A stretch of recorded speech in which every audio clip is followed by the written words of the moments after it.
Okay, looks like this thing's on. I hope you can hear me.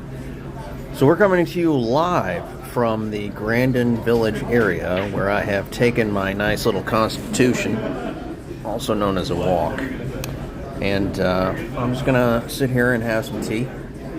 It's been a while since I updated anybody on what's been happening. We got the first novel in the Binary Abyss series out, Lex Talos. If you supported us, I greatly appreciate it. Thank you for helping me get that out. And it takes place in the setting, the Drowned War, which our Kickstarter is going to begin on July 6th. I just found out today that Pinnacle is going to be running Savage Rifts, their Atlantis, July 22nd, and being a fan of both Pinnacle and of the Palladium's Rift setting, I got mixed feelings. One, I'm a little excited. Two, I'm a little confused. I'm like, okay, how do I work this? Because both actually deal with water. Like the Drowned War is on water, so I'm like, cross your fingers. Let's send some emails to some people and say, hey, maybe we could work together. I don't know. No, I'm not pushing it. But yeah, the book is still in the editing phase. The book is written. I'm actually pulling out sections of it. I took on too much, and now I'm realizing that I needed to just slow it down. But it's fun. I've got some one-shots coming out for people that are fans of the series or fans of the setting. You're really going to enjoy it. You guys fans of War of the Dead? Well, Lee from War of the Dead is a great guy, and we're doing a newsletter swap coming up in July, I believe, actually. Or yeah, actually, no, in a couple of days. So you're going to be able to pick up his novella, Rotterlands, which I don't know if you're fans, but I mean, he's really taking it to the next level. Go pick that up. And he's been gracious enough to share the first chapter of Lex Talos in his swap. So thank you very much. I greatly appreciate that. Still working. Again, like I said, the Kickstarter is going to be crazy. My wife and I keep having roundabouts as to what the rewards should be. She's like, listen, you really need to keep this at the value that I feel you are. And I'm like, okay, well, I thank you for that.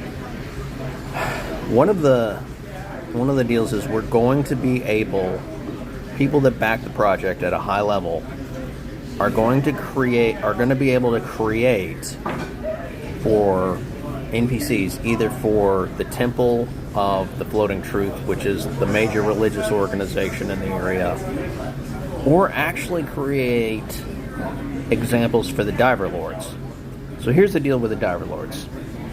They're intended to be interchangeable, meaning that they're sort of so far beyond regular people that you can just have them change, and then who they are personally doesn't matter. The idea of them is what matters. But having people actually create NPCs that can exist in the world as Diver Lords, we got to do that. We really do. And then the other end is, if you're going to have it in one side, you got to have it in the other. So you're going to be able to create, if you back at a certain level, a guru for the Temple of Floating Truth. All right, I've been working all week to get a one-shot ready. Some of you may or may not know I have dyslexia, which pretty much means that my love of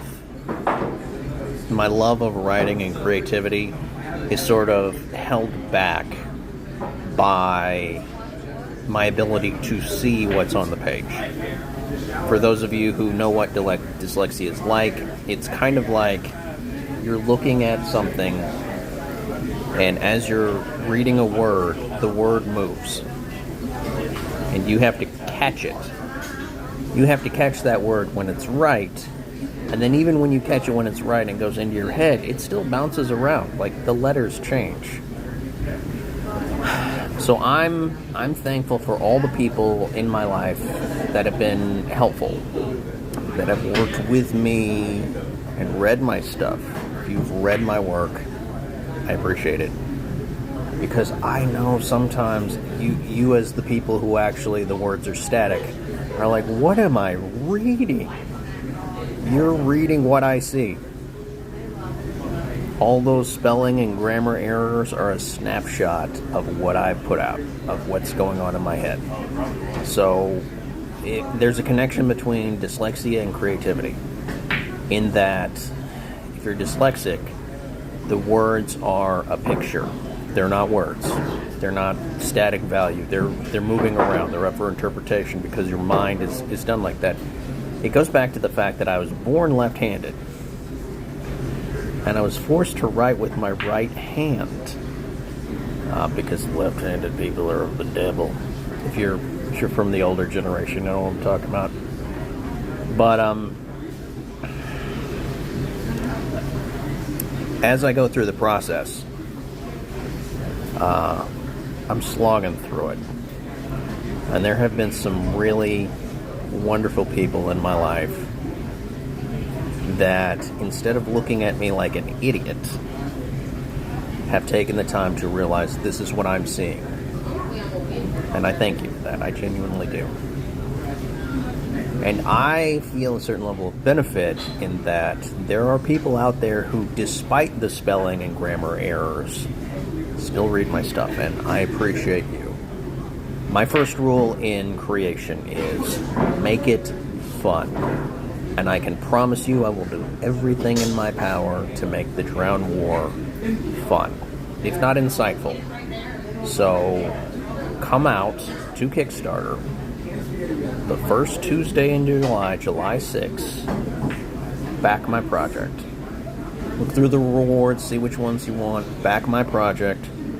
I'm going to get the setting out, and once I get the setting out, then I'm going to go back to Binary Abyss, and I'm going to release more books. If you liked Annie, if you liked Jimmy, if you like Ritter or Cap or Tex, they're still there, and they have a lot more coming. So, yeah. Let's do this, all right? I appreciate everybody that's involved. I appreciate everybody that's supporting me. You guys are great. Have a good time.